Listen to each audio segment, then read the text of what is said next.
আসসালামু আলাইকুম রহমতুল্লাহ বারকাতু। তো আজকে যে দুইটা ব্যাপার নিয়ে কথা বলবো সেটা হলো আপনার ভিএফএস গ্লোবাল নিয়ে, আর যারা আপনি 2023-এ আবেদন করছিলেন সেই ব্যাপারটা নিয়ে কথা বলবো।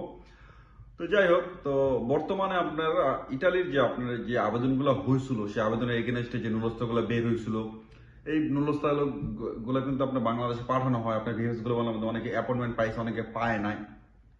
একটা বিশৃঙ্খলা কিন্তু সৃষ্টি হচ্ছে। বিশৃঙ্খলা একটা মেন একটা পার্ট হলো আপনার বিভিন্ন দেশ থেকে যারা আপনার কর্মবিরতি নিয়ে গেছিলেন, মনে করেন মিডল ইস্টে জব করে, সে আপনি ইটালির জন্য কাগজ জমা দিচ্ছে, কাগজটা বের হয়েছে, সে তখন খুশিতে কি করছে, বাংলাদেশ চলে গেছে কোম্পানি থেকে ছুটি নিয়ে, বা কোম্পানি থেকে একেবারে কাজ ছেড়ে চলে গেছে, কারণ নুলস্থ হাতে পাইছে বা ইটালির জন্য প্রসেসিং করবে, সে ইটালিতে আসবে, তোমারটা তার পরিকল্পনা। তো আবেদন করার পরে হয়তো বা অনেকে অ্যাপয়েন্টমেন্ট পাইছে, পাওয়ার পরে আপনি জমা দিছে, আবেদন করছে ভিসার জন্য। তো আল্লাহর নামে তো ভিসার জন্য আবেদন করছে, তো করছেই, হ্যাঁও নাই নাও নাই, দিনের পর দিন মাসের পর মাস। এই লোকগুলো কর্মজীবী মানুষগুলো বিভিন্ন দেশ থেকে গেছে, আপনার মিডল ইস্টের দেশ থেকে গেছে, মালয়েশিয়া থেকে গেছে, বিভিন্ন দেশ থেকে, তারা এখন ওই সাইডটাও হারাইছে, পাসপোর্টের কারণে তারা ফিরেও যেতে পারে না। কিন্তু লাস্ট 11th আওয়ারে আপনি ভিএফএস মাধ্যমে, গ্লোবালের মাধ্যমে একটা অপশন দিচ্ছিল যে পাসপোর্টটা রিটার্ন আপিল করা চাইতে পারবে। যে পাসপোর্টটা সে জমা দিয়েছিল সেই পাসপোর্টটা সে যদি চায় কোনো কারণে, সে নিতে পারবে পাসপোর্টটা। তো অনেক মানুষ লাস্টের দিকে মানে 11th আওয়ারে মানুষের ধৈর্য হারা হইয়া বল, স্যার ইটালিতে যাবোই না, এই যে মানে আর মানে যাওয়া সম্ভবই না, পাসপোর্টে তারা মিডল ইস্টে যায়, যে দেশ থেকে আসছিল কর্মস্থলে তারা ফিরে গেছে, অনেকে ফিরেও যেতে পারে না। এই জিনিসটা অনেকে পোস্টিং শুরু করছে লাস্টে, বা অনেকে ওখান থেকে 80 বছর টোটালি। এটা কিন্তু একটা বিশাল ক্ষতি। কিন্তু সবচেয়ে সুখবর হলো এরকম যে বর্তমান যে বাংলাদেশের গভর্নমেন্টের যে চেঞ্জটা আসছে, সেই চেঞ্জ অন্তর্বর্তীকালীন সরকারের একটা চমৎকার পদক্ষেপ নিয়েছে ভাই, সত্যি কথা। এই ভিএফএস গ্লোবালে তো মূলত একটা সিন্ডিকেট নিয়ে কাজ করতো। এই সিন্ডিকেটের মাধ্যমে স্লট বিক্রি হইতো, অ্যাপয়েন্টমেন্ট পাইতো না, অ্যাপয়েন্টমেন্ট পাওয়ার পরে বিভিন্ন কাগজগুলো অনেক লেট করে যেত, আপনার অত্যাধিক পরিমাণ ফাইল নেওয়া যেত এম্বাসিতে। এম্বাসি তখন একটা লামসাম হয়তো বা কিছুটা করতো, এই যাতে কিছুটা হইতো, একটা অনিয়ম তো হইতো না, অনেকে অরিজিনাল নুলস্থা দিয়ে কিন্তু ভিসা পায় না। তো বর্তমান গভর্নমেন্টের আপনার সুন্দর পদক্ষেপ নিয়েছে যে ভিএফএস গ্লোবাল যে সিন্ডিকেটটা, যে যারা আমাদের দেশে হয়ে কাজ করতেছিল, এই সিন্ডিকেট গুলা যে ভেজালগুলো করতেছিল, এই ব্যাপারে ভালো একটা নজরদারি আসবে।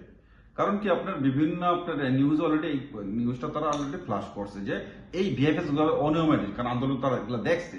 তো এই ব্যাপারটা নিয়ে আপনার কাজ করবে, এই ব্যাপারটা কাজ করলে আলটিমেটলি সিন্ডিকেট গুলো হয়ে যাবে। বিভিন্ন দপ্তর থেকে এখন শুরু হয়েছে ছাটাই সিন্ডিকেট। তো এই ভিএফএস গ্লোবাল এই জিনিসগুলো নজরে আনলে গভর্নমেন্টের আর আমাদের বর্তমান সমাজে গভর্নমেন্টের যে আপনার উপদেষ্টা, প্রধান উপদেষ্টা, উনি কিন্তু মোটামুটি ওরকম টাইপসের লোক না, উনি কিন্তু আপনার গ্লোবাল সেলিব্রিটি, তার একটা ভ্যালু আছে, সে এই জাতীয় উই না, রাজনৈতিক কোনো গভর্নমেন্ট থেকে আসে নাই। সো তার একটা ব্যাপার আছে, তার হাত সবাই তো ভালোই করে জানেন যে তার ব্যাপক পরিধি। তো সেই ইচ্ছা করলে এই জিনিসটা করতে হবে, এবং আমার জন্য এটা কল্যাণে বই আনবে। যারা বিশেষ করে আমরা স্বার্থপর মধ্যে বলি, যারা আমরা ইটালিতে যারা আপনার কথা বলি, বা যারা ইটালিতে আসতে চাচ্ছে, যেহেতু আমি ইটালি থাকি, ইটালি প্রীতিটাই বেশি থাকবে আমরা ভালোবাসাটা। তো এই কারণে আমাদের জন্য এটা একটা বিশাল সুখবর। আরেকটা ব্যাপার, অনেকে আপনার প্রশ্ন করেন যে আমরা 2023 এইসব খবর বাদ দেন, এই নিউজ আর কত বলবেন, আপনার নুরুস্তান নিউজ আপনি 2023-এ আবেদন করছিলাম, ওগুলো আর কিছু বলেন ভাই। ভাই যারা আপনি 2023-এ আবেদন করছেন, যদি এগ্রিকালচার বা ডোমেস্টিক হয়ে থাকে, আশাটা ছাইরা দেন ভাই। এটা হলো সত্যি কথা ভাই, এখানে কোনো কিছুই কথা নেই। যদি আপনি স্পন্সারে যদি আপনি আবেদন করে থাকেন, ওটার কিছুটা এখনো আশা করতে পারেন চাইলে, কিন্তু মনে না খুব বেশি আশা করতে পারবেন, কারণ 2024-এ আশা করছে, সেই 2024-এর আপনার 2024-এর আপনার অলরেডি শেষের দিকে। সো এইটাই এখনো শেষ, মানে কোনো কিছু শেষ করতে পারে না। সো আসলে যারা আপনারা 2023-এর আবেদন করছেন, 2024 আবেদন অলরেডি শেষ হয়ে গেছে, মানে বছরটাও পার হয়ে গেছে, তাহলে আপনার কিভাবে কোন সিস্টেমে 2023-টা এখন আশা করতে পারেন?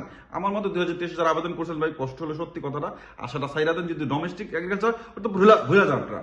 আর যদি স্পন্সর থাকে, কিনতে আপনার আশা করতে পারেন, কিন্তু 2024-টা এখন আপনার আশা করতে পারেন, যেহেতু এটা এখনো বছরটা শেষ হয় না। একটা বছরটা শেষ হলে আপনার 31শে ডিসেম্বর পর্যন্ত আবেদনের সময়সীমাটা থাকে। তো এই সময়টা আপনার হয়তো ধৈর্য ধরে ধারণ করতে হবে, যদি আপনার আল্লাহ যদি আপনার কপাল ইটালির লেখা রাখে, সত্যি কথা বলতে।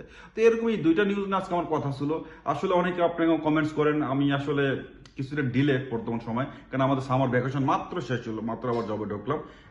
বুঝুন তো ভাই, এটা আসলে ফ্যামিলি টাইম নিয়ে আসলে সবাই ব্যস্ত ছিলাম, তো এই কারণে আমি নিয়মিত আসলে ব্লগ করতে পারি না। নেক্সট টাইম চেষ্টা করবো যথাক্রমে আসলে অনেকটা রেগুলার হওয়ার। তো আজকে এখানে ভালো থাকবেন, আল্লাহ হাফেজ, চাও চাও।